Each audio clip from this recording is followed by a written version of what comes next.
Bienvenue sur le C2 Podcast, le podcast du C2RP Carrefour des Hauts-de-France. Le C2 Podcast qui vous permet de passer un moment en compagnie d'un expert ou bien d'acteurs du terrain pour partager avec eux leur vision, leurs pratiques professionnelles ou encore leurs projets. Son principal objectif consiste à rapprocher les acteurs du monde de l'orientation, de la formation et de l'emploi.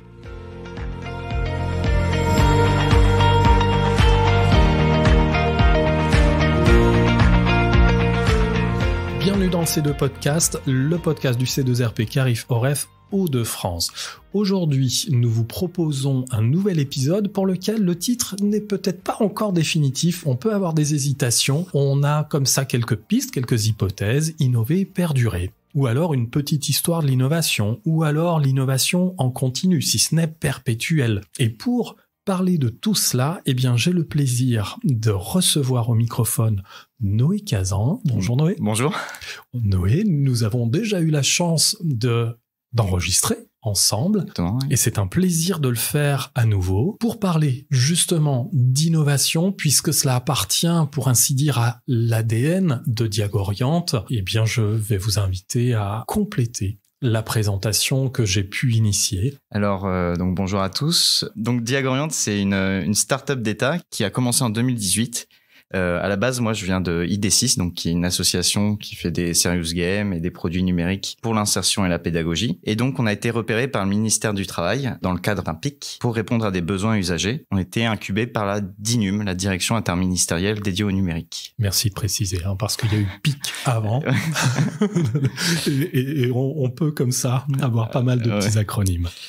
Et donc, la direction interministérielle dédiée au numérique a donc ce cadre qui s'appelle BETAGouv, qui est pour les startups d'État. Et l'idée des startups d'État, donc, c'est de créer des services publics numériques gratuits, donc à destination de tous les Français, avec 3 composants majeurs pour créer ces services. Donc, c'est toujours les usagers avant l'administratif, toujours la finalité avant les moyens. Et enfin, c'est d'avoir une amélioration en continu du service.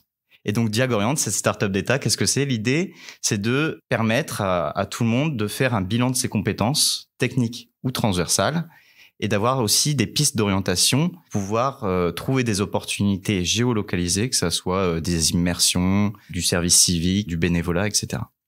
Et est-ce qu'on peut déjà avoir un indice, mais juste un indice sur ce qui fait de Diagoriant une structure innovante? Alors, c'est déjà par les équipes. Donc on a des équipes qui sont mixtes, donc avec des sociologues, des ingénieurs pédagogiques, des développeurs, des chercheurs en psychologie, tout un panel qui représente différentes sphères du métier pour répondre à ce besoin qu'a engendré Diagoriant. Et c'est aussi par la méthodologie, donc une amélioration en continu. Cette amélioration, elle vient surtout des retours terrain. Eh bien, on va prendre justement dans cet ordre-là, c'est-à-dire qu'on va revenir sur les équipes, c'est-à-dire les effectifs qui constituent Diagoriant. On peut revenir sur justement les fonctions qui sont les leurs et aussi voir, le cas échéant, s'il y a des relations entre les effectifs en propre de Diagoriant, mais aussi un réseau de partenaires qui se trouveraient ici sur le territoire. À la base, donc dans cette équipe de Diagoriant, pour commencer le projet, on était 4. Donc 2 ingénieurs pédagogiques, un directeur et une sociologue, ce qui nous a permis de faire des études de terrain. On y reviendra peut-être plus tard. Et aujourd'hui, on est à peu près une 30aine avec différents champs, toujours ce champ de psychologie, sociologie et ingénieurs pédagogiques qui travaillent en commun, mais qui travaillent aussi avec les développeurs pour créer cette passerelle entre les idées et ce qu'on va donner aux usagers. Et après, il y a toute une équipe de communication, etc., qui gravite autour. Mais c'est aussi un système de partenaires. Donc, au début, on était surtout auprès des missions locales, etc. Et au fur et à mesure des années, on est rentré en partenariat avec Pôle emploi, l'ONICEP, enfin, des gros acteurs de l'insertion et de l'orientation en France, et plein d'autres aussi d'ailleurs, qui nous ont permis aussi d'avancer dans ce processus d'innovation et de co-créer des produits et des services ensemble. On le voit, on a un écosystème, ça a été le premier point d'ailleurs que vous avez développé, celui des équipes. Le second point, pour en venir maintenant à l'essentiel même, c'est la méthode. Comment est-ce que l'on peut décrire cette méthode qui permet de faire naître ou de favoriser l'innovation? Alors déjà, c'est d'aller directement tester sur le terrain et de prendre aussi les besoins utilisateurs. Donc, comme je le disais, en 2018, on a commencé par faire des enquêtes de terrain auprès de 300 jeunes en mission locale. Et on leur a tous posé les mêmes questions sur ce dont ils avaient besoin pour leur insertion, ce dont il manquait, quelles étaient leurs idées pour se projeter dans l'avenir, etc. Et à partir de là, on s'est dit, bon, quelle est la solution papier-crayon qu'on peut faire pour les aider sans avoir besoin de développer quoi que ce soit, pour aller directement tester sur le terrain cette solution. Après ces 300 entretiens, on a fait à peu près pour 30 jeunes directement un peu le parcours qu'on allait développer après sur l'application, et on les a emmenés jusqu'au bout du parcours, donc de leur création de carte de compétences jusqu'à l'insertion à la fin. Et après, on a commencé à développer des bouts de ce parcours pour voir si ça marchait, si ça marchait pas, et on allait directement tester auprès du public dans les missions locales, plutôt que de tester à distance chez soi et à demander à des formateurs de le faire.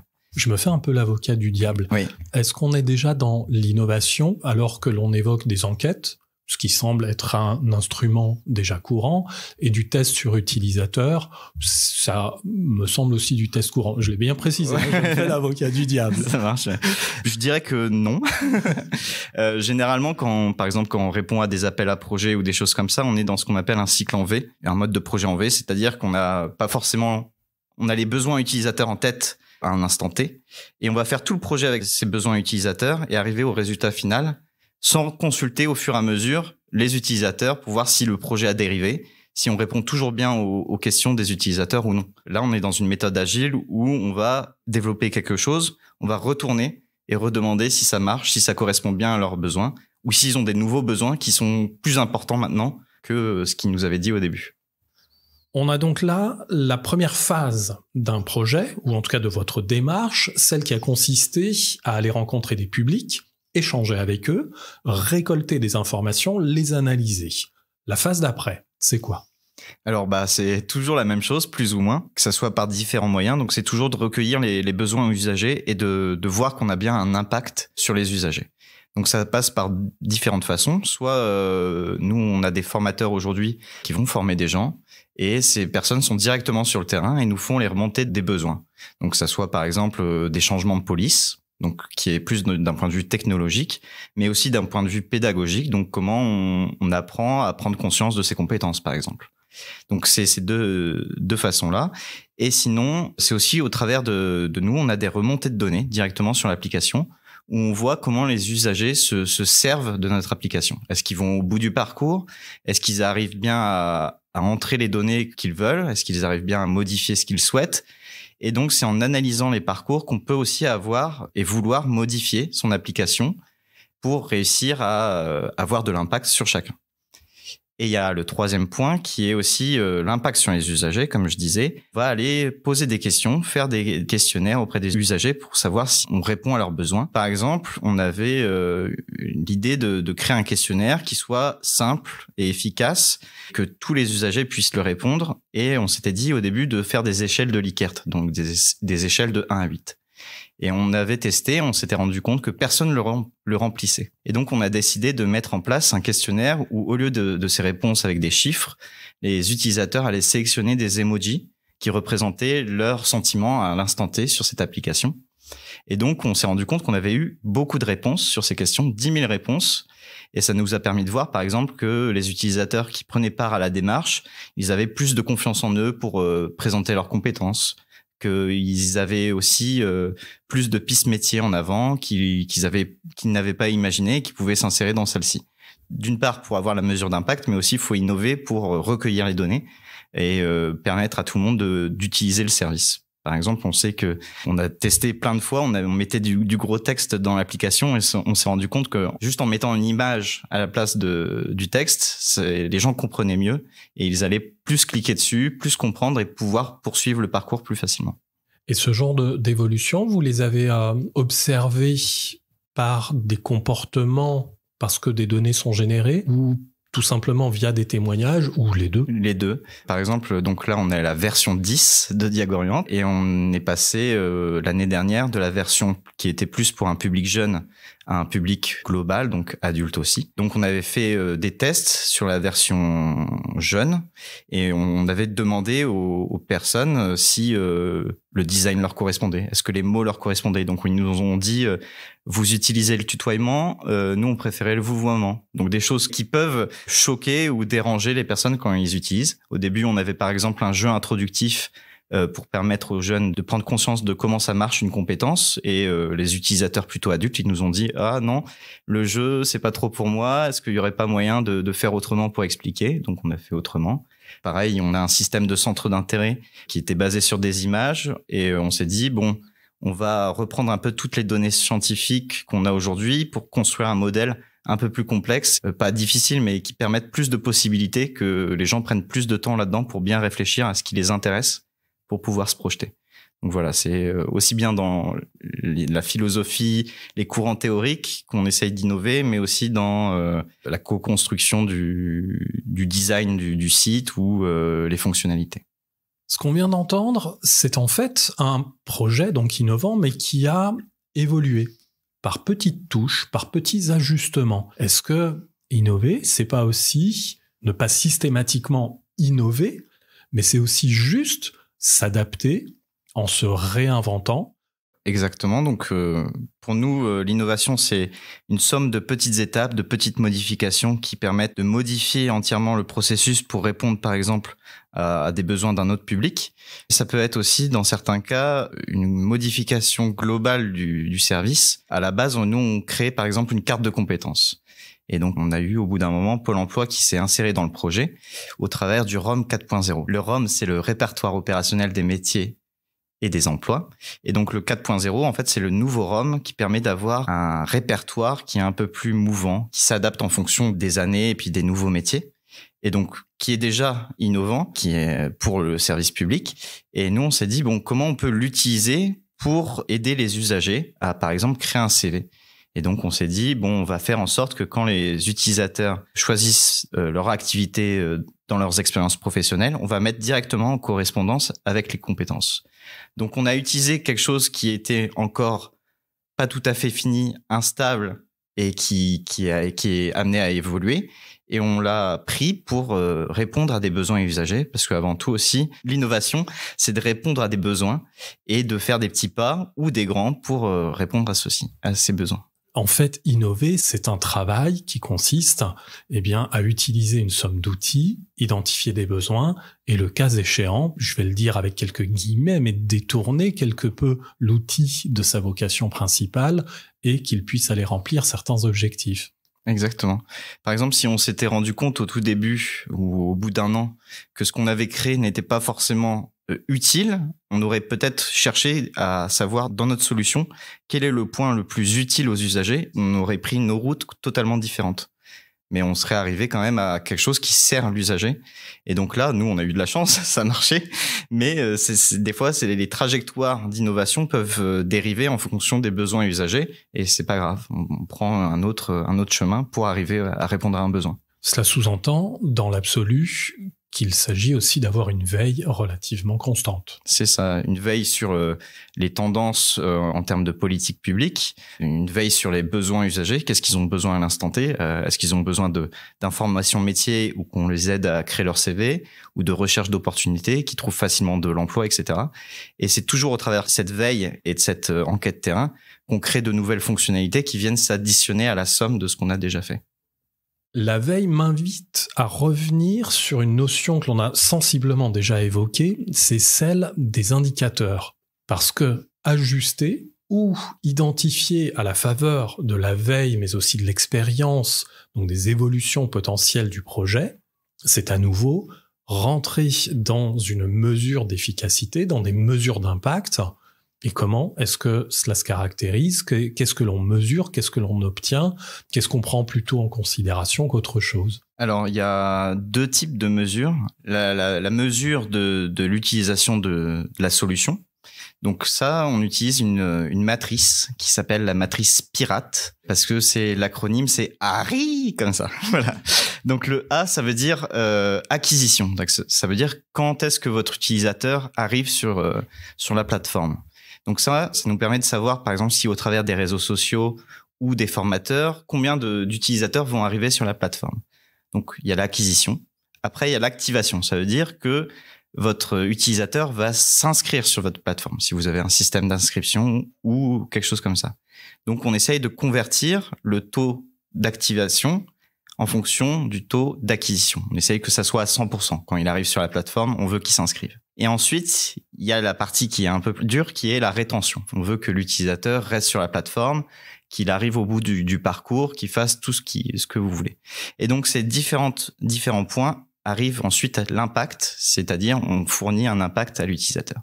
Alors, par exemple, dans Diagorient, l'acquisition, c'est l'utilisateur va arriver sur la plateforme, l'activation, il va s'inscrire, et la rétention, c'est qu'il va faire le parcours. Il va créer un CV de compétences, il va chercher des pistes métiers, il va trouver des pistes d'opportunités.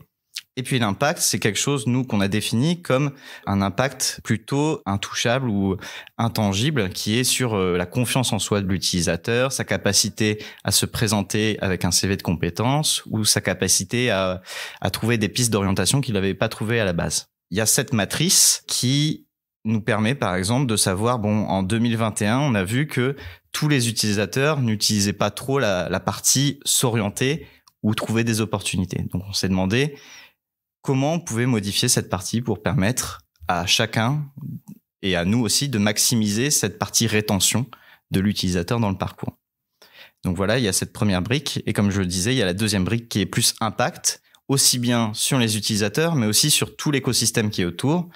Ça peut être, nous, on travaille avec des formateurs, donc on essaye de savoir comment notre solution, elle permet de changer leurs pratiques, comment elle change leur accompagnement dans les projets professionnels, comment ça les change d'un point de vue théorique. Donc nous, vu qu'on utilise les compétences transversales ou techniques, on essaye de pousser vers l'approche inductive par les compétences. Et il y a aussi l'impact sur nos partenaires. Donc, par exemple, avec Pôle emploi, comment nous, on aide à fluidifier ou à leur faire un gain de temps. Donc, on a mesuré ça au travers d'enquêtes. On s'est rendu compte que nous, on faisait gagner 2 heures par formateur sur la construction de projets professionnels, création de CV, etc. Donc, c'est par ces mesures qu'on arrive à avoir un impact aussi bien sur comment on utilise notre solution, et on essaye toujours de maximiser ce point, et un impact plus intangible sur les personnes, les partenaires et les personnes gravitant autour de nos utilisateurs finaux au travers de questionnaires, d'entrevues, d'entretiens, etc. On comprend avec cette description l'importance des données dans la vie d'un projet, bien sûr, et dans le maintien d'une innovation qui se voudrait une amélioration un peu constante. Exactement. Alors c'est un métier qui vient de plus en plus. Il y a des data analystes qui permettent de faire ce travail, mais il y a aussi des solutions gratuites, pas forcément dans les GAFAM, qui permettent aussi de suivre et de tracer tous ces petits points sur votre site, et des solutions qui vous permettent de faire des questionnaires faciles. Ça coûte pas grand-chose et ça vous permettra toujours de réajuster votre solution en fonction des besoins et des retours terrain. On arrive presque au terme du podcast, donc chronologiquement on s'approche de la fin. On va s'intéresser à la chronologie du projet Diagorient, c'est-à-dire quelle est la dernière innovation, et puis pourquoi pas quelle serait la prochaine sans trop spoiler pour parler le langage des jeunes.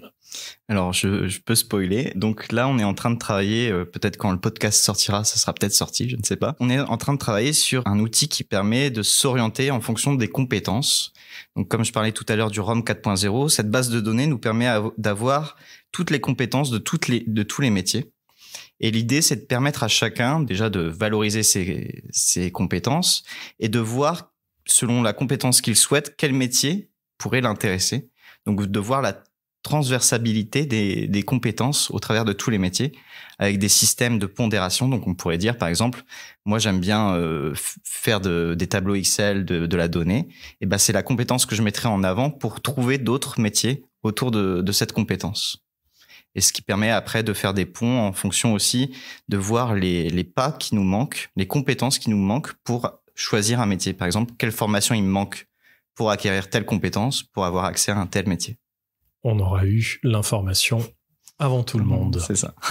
Eh bien, cette fois-ci, on arrive bel et bien au terme de cet épisode. Un grand merci, Noé, d'être venu et revenu. Merci à vous. Pour évoquer à nouveau ces projets effectivement innovants. Merci. Et un grand merci également à nos auditeurs. Vous retrouverez ce podcast comme tous les autres, aussi bien sur l'ensemble des plateformes de podcast, sur le site du C2RP et sur les réseaux sociaux. À très bientôt.